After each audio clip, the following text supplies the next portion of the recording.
While the Galaxy S26 Ultra may not seem that impressive on paper, there are a bunch of helpful upgrades hiding beneath the surface. Whether you are looking for improvements to AI, better camera quality, faster charging, or just better overall security, the Galaxy S26 Ultra should have something for you. If you are wondering where most of Samsung's effort went with this year's flagship, look no further than the Samsung Galaxy S26 Ultra. While you may not notice much differences at a glance, there are plenty of upgrades this year, especially underneath the surface. Samsung has done a lot of tinkering with the phone, making it thinner and lighter than the last year's model, all while offering improvements to staple hardware like the display, vapor chamber, and camera. But there is also been emphasis on making your phone easier and simpler to use, with a little bit of help from AI, of course.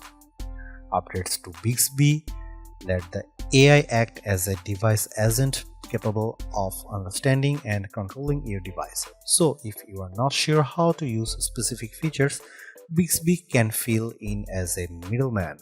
Photo Assist also lets you edit all your photos and videos using prompts rather than being forced to do it all manually. The most intriguing upgrades for most will be the privacy display, which purposely blocks content from prying eyes, and it's customizable. Those are just a handful of upgrades that Samsung has added to the S26 Ultra.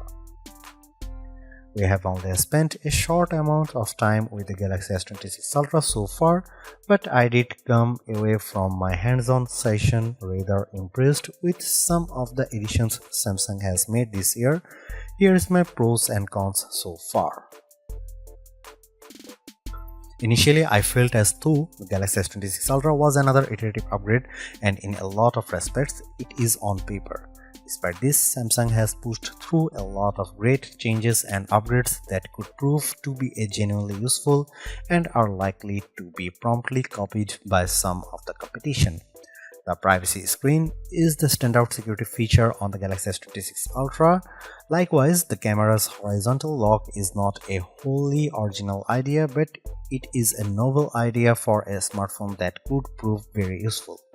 The rest of the phone's hardware looks solid too. We have got a potentially major performance boost from the new Snapdragon 8 Elite Gen 5 for Galaxy, and the larger camera aperture should offer major improvements to photo quality, especially in low light conditions. The main question we have right now is whether the phone is actually worth upgrading to. Many of these AI features may make the jump back to older devices, and as impressive as the hardware upgrades are, it's not clear whether it's worth paying $1,219 for. We'll just have to wait and see how the Galaxy S26 Ultra performs once we can put it through some in-depth testing. Stay tuned for our rated review.